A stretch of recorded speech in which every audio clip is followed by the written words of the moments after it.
Adilah pada kami tak bodoh, meski memang kami tak pandai.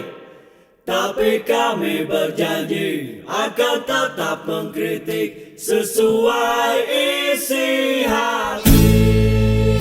Hei penguasa, ini kami rakyat jelata. Engkau ada untuk siapa? Hei penguasa, ini kami rakyat jelata. Mau sampaikan semua keluh kesah. Bekerjalah dengan hati, pakai empati. Jangan banyak intrik, apalagi bikin taktik. Bijaklah dalam membuat peraturan. Jangan sampai bikin aturan yang berat sebelah. Ruang demokrasi sebuah negara itu kan harusnya itu tercermin dari organisasi partai politik. Kan begitu Pak Rizal ya. Nah, karena mereka yang menjadi orang-orang yang kelompok-kelompok yang ada di garda terdepan dalam mempraktekkan politik di Indonesia. Dan kita melihat bagaimana partai politik hari ini tidak ada sama sekali demokrasinya. Tidak ada, Pak. Semua 100% gimana ketum. Apalagi yang bikinnya satu orang yang jadi pemimpin nih. Apalagi, jadi memang saya sering sebut Kang Epul, elemen demokrasi yang paling tidak demokratis adalah partai politik. Partai politik justru ini ironi sekali. Ini yang perlu kita kritisi sekarang, gitu kan.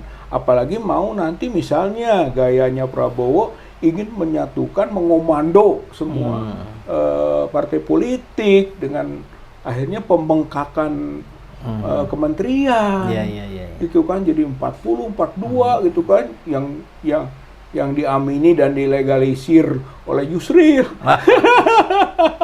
gitu kan. Ini kebutuhan, ini tidak memboroskan. Kata siapa tidak memboroskan, gitu kan? Apa betul kebutuhan atau itu politik dagang sapi? Yang pasti mah itu ya. Yang pasti mah itu. Sampai gitu kan. Mau muncul katanya Menteri MSG. MSG itu kan apa, monasium apa gitu kan.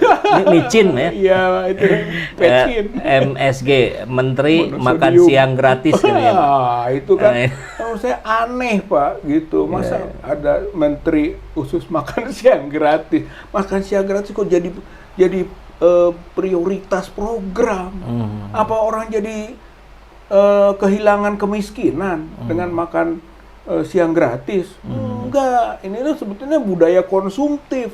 Gitu. Kita telah tidak menciptakan budaya produktif, kreatif, inovatif, tapi konsumtif. Dan itu tidak menyelesaikan masalah. Apa selesai negara ini gitu kan? Dengan tapi katanya Pak Rizal kalau tepat sasaran itu justru dibutuhkan gitu untuk orang-orang yang sangat kekurangan untuk makan siangnya tidak tercukupi. Tapi kan nggak terseleksi itu.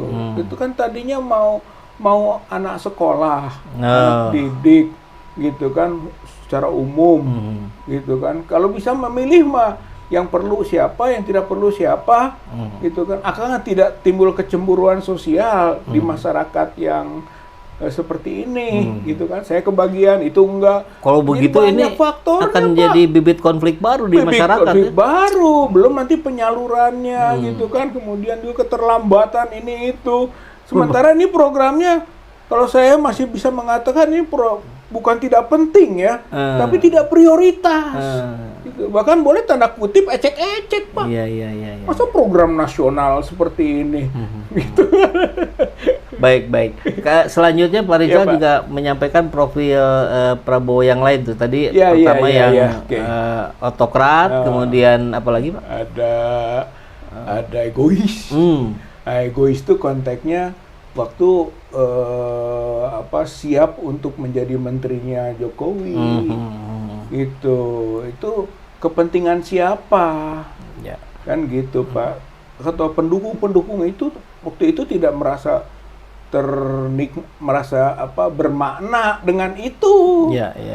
Tapi katanya itu strategi untuk siapa? Untuk dirinya, gitu kan. Dan terbukti itu dalam proses-proses berikut yang kita sebut dengan dia tuh egois sebenarnya gitu kan, hanya memikirkan diri sendiri menurut pandangan kritis seperti ini, Pak, gitu. Padahal tugas pemimpin sebaliknya, tugas pemimpin memikirkan orang tidak lain. boleh memikirkan diri sendiri. Apalagi ada ambisi supaya dengan menteri nanti jadi presiden, berkali-kali jadi presiden gagal. Itu ambisi namanya. Kan egoisme yang berbasis ambisi. Jadi ambisius ya. Ambisius itu melanggar agama, Pak. Oh. Itu dalam agama Ada itu ya? kalau orang ingin sesuatu jabatan dan dikejar jabatan itu satu dalam hadis itu Allah nanti akan membuat sulit dari jabatannya. Gitu kan. Tapi kalau orang tidak berambisi benar pada suatu jabatan, ketika dia menjabat Allah ringankan. Allah Itu kira-kira batasannya apa Pak Rizal? Kalau kita katakanlah Pak Prabowo 3 kali nyapres, bahkan 4 kali kalau dengan cawapres gitu. Dengan yang tidak ambisi gitu. Ya, lihat dari cara mendapatkannya. Itu juga faktor lain. Toh di yang keempat ini sudah segala cara. Orang sudah bilang udah beak dengkak. Beak dengkak itu kan, sehingga segala cara. Sehingga ya, tadi bersama-sama Jokowi melakukan langkah-langkah yang mungkin kualifikasi politik tidak terpuji. Gitu, yang disebut curang, culas dan sebagainya yang diduga publik seperti ini. Itu akibat, Pak. Itu artinya ambisius itu, segala cara untuk mencapai jabatan itu. Nah, keduanya, innaha amanah wa innaha yaumal qiyamah hizyun wa nadama ila man akhadha bihaqiha wa adaladzi alaihi fiha. Itu hadisnya begitu. Jabatan itu amanah yang bakal menyebabkan penyesalan di hari kiamat. Gitu, Pak. Di hari kiamat nanti menyesal. Hizyun wa nadama ila man akhadha bihaqiha, kecuali mendapatkannya hak. Wa adaladzi alaihi fiha, dan dia menunaikannya dengan adil. Ini kan berat, Pak. Kalau mendapatkannya tidak hak, bagaimana dia menunaikannya adil?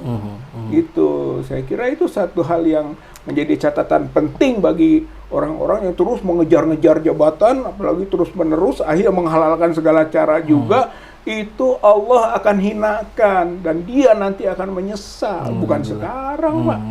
Gitu. Dan kita juga saya kira masih ingat sekali ya bagaimana beberapa kejadian-kejadian di 2019 misalkan yang dia tidak peduli ada korban di pendukungnya, bahkan tentang KM 50 juga tidak bersuara. Ya itu juga dari karakter yang dikualifikasikan tadi tidak bagus, yaitu tingkat kepedulian gitu kan terhadap masyarakat, rakyat yang termasuk pendukung dia gitu sendiri, kan, yang mendukung pada waktu itu jadi korban, tidak ada empati, Pak. Kapan gitu siasah kan? Barangkali Pak, bagian dari siasah. Nah, kembali ke egoisme. Siasah untuk kepentingan siapa? Kalau siasat bisa kita pahami, strategi bisa kita pahami, tapi untuk kepentingan siapa? Itu kan, ya itu kembali lagi nanti untuk kepentingan diri sendiri, gitu. Jadi kasus 6 syuhada, ya kan, kasus juga bagaimana awalnya di Istimewa Ulama dia didukung oleh satu kebijakan sen dari Habib Rizik, dan Habib Rizik juga mau dijemput dan sebagainya waktu sebelumnya, tapi setelah ia punya jabatan nggak ada perhatian, Pak. Gitu. Saya kira itu tingkat kepedulian yang rendah terhadap orang lain. Nah, ini juga yang berbahaya ke depan, Pak. Tuh, sampai buktinya tadi itu akhirnya keluar kalimat gitu kan. Jadi either you are with us or watching us working. Gitu kan, hanya pilihannya hanya 2, ikut saya atau penonton.